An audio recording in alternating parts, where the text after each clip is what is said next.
Hello, I'm Ed Gwynn, host of Doing Business in China segment. Today I'd like to welcome our guest, Jonathan Lee. Jonathan is an American-born Chinese, born in Detroit, Michigan. He is an MIT graduate and around design consultants for about 8 years, first with Motorola and then starting his own businesses. Jonathan has two businesses.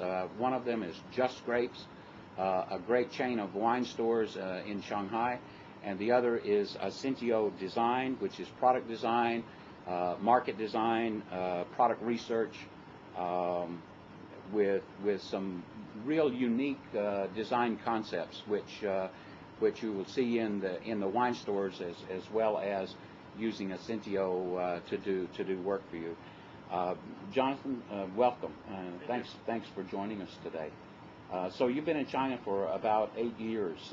Perhaps you could tell us what brought you to China in the beginning, and we go from there. Sure. All right. Well, thanks for having me. First of all, yeah, I basically finished my grad school back in '97, actually, where I studied at Tufts University around the human factors product design.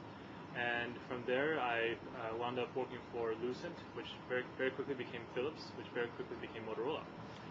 When I entered Motorola in '98, I found myself on the first project, which was sending me to Beijing. So in '99, I started to travel to Beijing pretty often. And then before I know it, and this first project was working on a touchscreen cell phone, so the first ever touchscreen cell phone for Motorola that actually made it to the market. And so back in '99 and then 2000, when we finally launched, at that time it was only Ericsson and ourselves, and so it was so very different than today's iPhone, but it was one of the precursors to it. And so then I was with Motorola from '99 to about 2002 in Beijing, and then later came to Shanghai to join a startup, which I eventually left to then start Asentio Design. So after I left E28 to start Asentio Design, which was around design consultancy, I was also at the same time considering what are some other potential business opportunities. And having dinner with my wife one night near the Taipei City area, we were talking about the wine concept, and found a lovely spot, which was right on Dagulu there, and started talking with some other friends. And after meeting a fellow MIT graduate, Helena, we were talking about how to set up this type of a wine retail business, and then find that all of the units on Dagulu were actually all two-story units. We had to figure out what to do with the second floor. And talking with some of her friends, Key and O, we decided to set up an F&B business on the second floor, which has actually been quite a serendipitous sort of event, because now we find that really F&B pools a lot of the retail sales as well. So it works very well in terms of the two moving together. So that's interesting. So the wine store, you have the F&B business, and then the wine store is down on the ground level. Exactly. As part of that.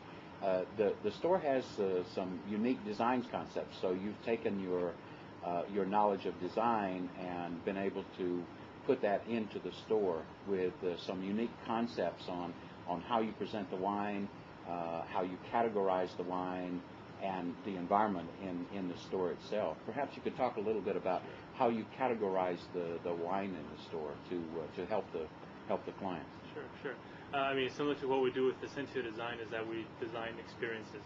And so for myself, sort of how this sort of whole idea came about was that I was thinking that I myself enjoy drinking wine, but when I go to buy it, I rarely know what to buy. I'm just always looking at the different labels and maybe the costs. And then I think, maybe this French wine looks good, so I buy it. So it's a very uneducated choice. And so I thought, how do you bring sort of lower that sort of wine purchase barrier, I guess, in some ways, to the common people, and also understand that more and more people are drinking wines, whether it's in banquet or social situations. I thought there's got to be an opportunity here to create a retail experience that makes wine easier to purchase. So that was sort of the starting point. And so around that, then the thought was that what is the one thing that people know about wine, and that's the only thing is the taste. They don't know the labels, they don't know the countries, they don't necessarily know the grapes necessarily as a starting point. So I thought the one thing that people could talk about is